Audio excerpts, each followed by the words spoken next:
નમસ્કાર ખેડૂત મિત્રો, ગુજરાતની અંદર મોટાભાગના વિસ્તારોમાં ખૂબ સારા વરસાદ થઈ ગયા છે. જે ખેડૂત ભાઈઓ પાસે પિયતની વ્યવસ્થા હતી એણે ઓરવીનું વાવેતર કરી દીધેલું છે અને હવે બાકીના જે ખેડૂત મિત્રો છે હવે વાવણી કરવાના છે. તો જે ખેડૂત મિત્રોએ ઓરવીનું વાવેતર કરેલું છે એની મગફળીની અંદર નિંદામણના પ્રશ્નો છે. રોગની વાત કરીએ તો સફેદ ફૂગ, કાળી ફૂગના પ્રશ્નો હશે. ઘણા ખેડૂત ભાઈઓમાં મગફળી મોટાભાગે પીળી પડવાના પ્રશ્નો સામે આવી રહ્યા છે.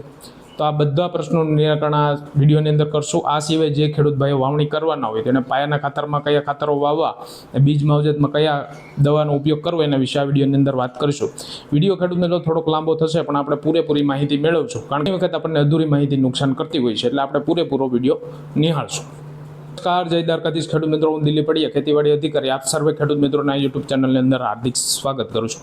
ખેડૂત મિત્રો, આ યુટ્યુબ ચેનલ મારફતે હવેથી આપણે મગફળીની અંદર સમયાંતરે કઈ માવજત કરી એના વિશે સિરીઝમાં વિડીયો બનાવતા રહીશું. જેમ કે આજનો વિડીયો આપણે 0 થી 30 દિવસની મગફળી હોય, એટલે કે શરૂઆતથી લઈને 30 દિવસ સુધીની મગફળી થાય ત્યાં સુધી આપણે કઈ માવજત કરવી એના વિશે માહિતી મેળવશું.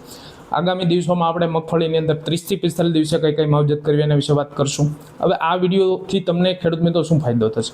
તમને અગાઉ માહિતી મળી જશે કે હાલમાં આ પરિસ્થિતિ છે ને આગળ જતાં આ રોગો આવી શકે છે, તો આપણે અત્યારથી કઈ માવજત કરવી તો એના વિશે તમને માહિતી સમયાંતરે મળતી રહેશે, જેથી કરીને આપણને ખૂબ સારું પરિણામ મળે અને સારું ઉત્પાદન આપણે મેળવી શકીએ. તો ચેનલ ઉપર નવા હોય તો ખાસ ચેનલ સબસ્ક્રાઈબ કરી લેજો. હવે ખેડૂત મિત્રો વાત કરીએ કે જે ખેડૂત ભાઈઓ વાવણી કરવાના છે તો એણે આપણે કઈ બાબતોનું ધ્યાન રાખવું. તો સૌથી પહેલાં પાયાના ખાતરોની અંદર આપણે ammonium sulphate, single super phosphate, muriate of potash વાપરવાનો ખાસ આગ્રહ રાખશું.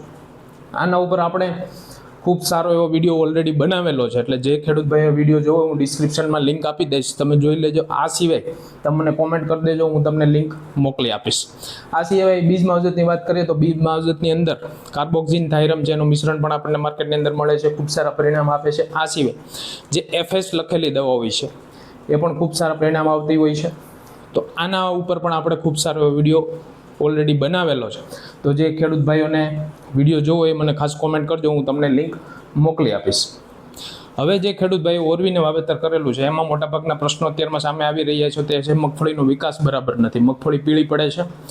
તો ખાસ શા માટે આ પ્રશ્ન થાય છે? જો આપણે પાયાનું ખાતર જે નાખેલું છે ઓરવીમાં, ત્યારે આપણે ઘણી વખત આ વખતે વરસાદ લેટ જવાથી આપણે રાહ જોઈ હોય તો 15-20 દિવસનો ગેપ પડી ગયો હોય, ખાતર નાખ્યું હોય ને 15-20 દિવસનો ગેપ પડી ગયો હોય, એટલે ખાતરમાં રહેલા તત્વોનો કોઈ પણ રીતના નાશ થઈ શકે છે, જેના લીધે આપણે ખાતરનું જે પરિણામ મળવું જોઈએ એ મળ્યું નથી.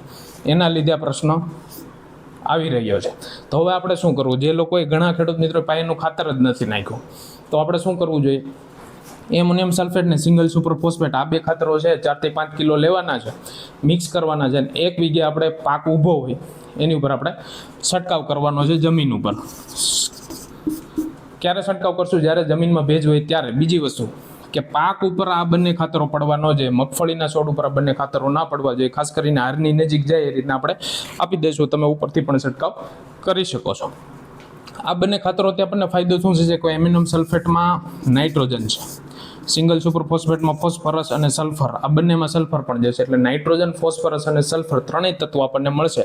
જો મગફળી નાઇટ્રોજનના લીધે પીળી પડતી હશે તો તમને એમાં ફાયદો થશે, મગફળીનો વિકાસ સારો થશે. આ સિવાય સલ્ફર જાય છે, તેલીબિયા પાકોમાં સલ્ફરની ખૂબ જરૂરિયાત હોય છે, આપ સૌને ખબર છે. આ સિવાય ફોસ્ફરસ છે મૂળના વિકાસ માટે કામ કરશે. એટલે આપણે આ વસ્તુ જે લોકોએ પાયાના ખાતર નથી નાખ્યા અથવા નાખ્યા છે પણ બહુ વહેલા નાખ્યા છે, તો આ વસ્તુ આપણે ખાસ કરશું. ખેડૂત મિત્રો, મગફળીની અંદર શરૂઆતમાં કોઈ રોગ આવતો હોય તો એ છે કાળી ફૂગ, જેને આપણે ઉકસુક અથવા તરકીડીના નામે ઓળખીએ છીએ.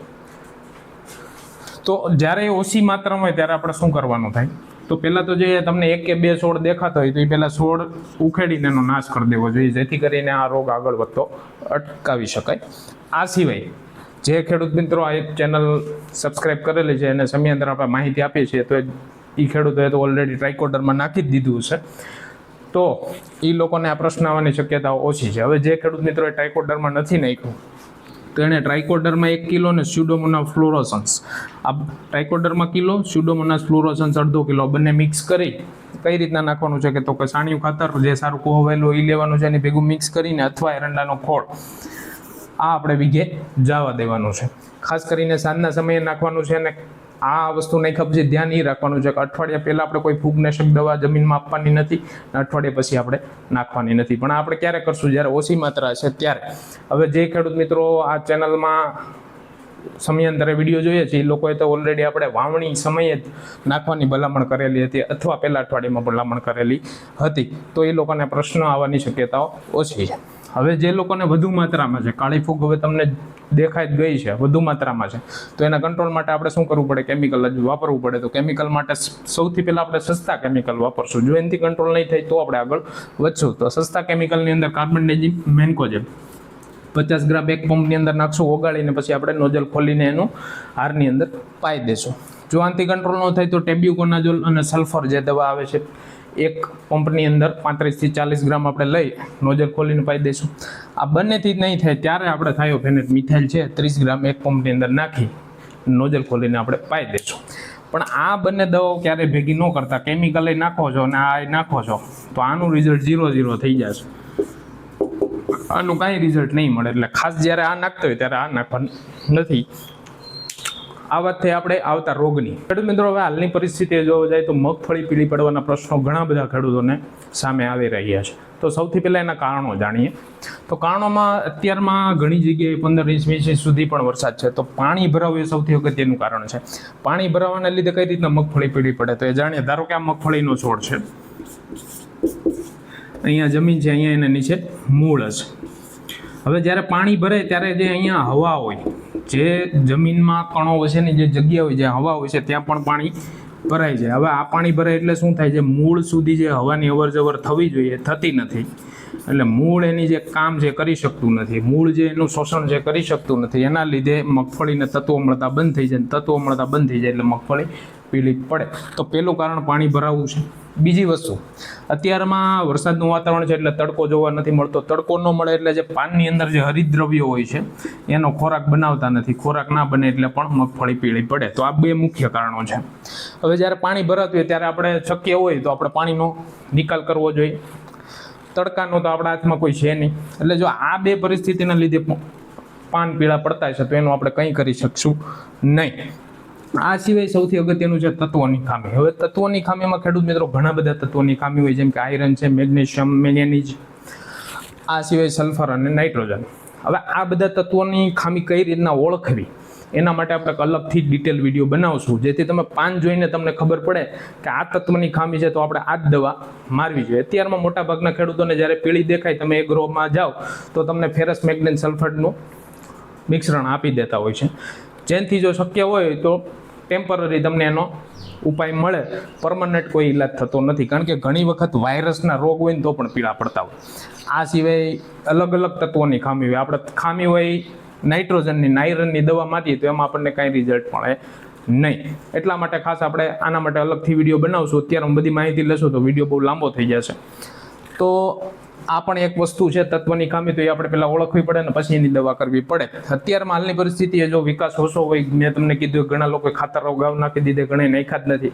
તો સારા વિકાસ માટે આપણે મગફળીમાં 19 જે ખાતર આવે છે એ આપણે એક પંપની અંદર 100 ગ્રામ ઓગાળશું. ભેગું સાગરિકા, ઇફકો કંપનીનું સાગરિકા આવે છે જે સીવીડ એક્સટ્રેક્ટ છે, જેમાં ઘણા બધા તત્વો છે.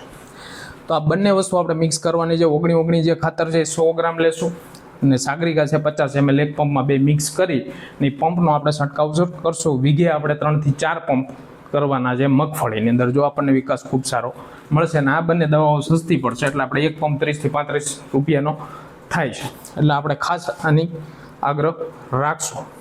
મગફળીની અંદર નિંદામણ એ ખૂબ મોટો પ્રશ્ન છે. ઘણી વખત આપણને મજૂરો ના મળતા હોય ને શરૂઆતના સ્ટેજમાં જો નિંદામણ વધારે હોય તો મગફળીના ઉત્પાદનમાં પણ માઠી અસર કરે છે. એટલે નિંદામણની અંદર ગણવું ખૂબ જરૂરી છે.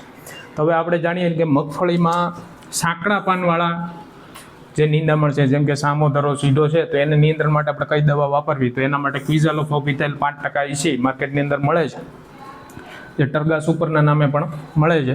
એનો આપણે ઉપયોગ કરવો જોઈએ. એક પંપની અંદર 35 ml આપણે નાખશું ને એનો છંટકાવ કરશું. આ સિવાય જો તમારે સાંકડા અને પોળા બંને પાન માટે ઉપયોગ કરવી હોય દવા તો એ છે પ્રોપાક્વિઝાલોફોપ 2.5% અને ઇમાજેથાફાયર 3.75%, જે માર્કેટમાં સાકેતના નામે મળે છે.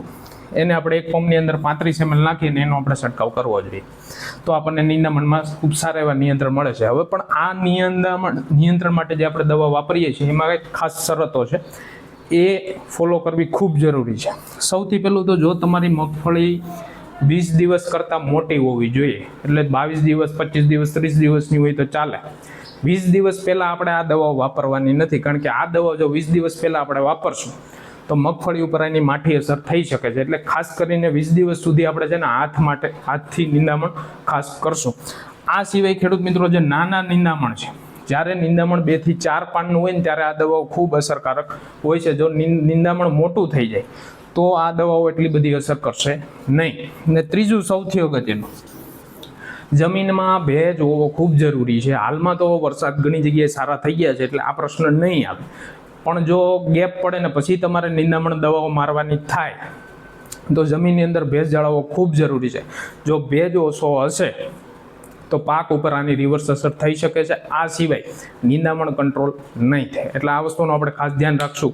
એટલે આ વિડીયોની અંદર આપણે મગફળીની અંદર આવતા રોગ જેમ કે કાળી ફૂગ છે એના વિશે વાત કરી, નિંદામણ વિશે વાત કરી, મગફળી પીળી પડે તો આપણે શું કરવું, એના વિકાસ માટે કઈ કઈ બાબતોનું ધ્યાન રાખવું, બધા વિશે આપણે માહિતી મેળવી. તો આવા જ વિડીયો આપણને આગળ મળતા રહેશે, એટલે ખાસ ચેનલ સબસ્ક્રાઇબ કરી લેજો. તમારા કોઈ પ્રશ્ન હોય તો મને કોમેન્ટમાં ખાસ જણાવજો, જેથી કરીને આગળના ભવિષ્યમાં હું આના ઉપર વિડીયો બનાવી શકું. અને આવી જ નવી માહિતી માટે આપણી ચેનલમાં વિડીયો સમયાંતરે જોતા રહેશો. જય જવાન, જય કિસાન.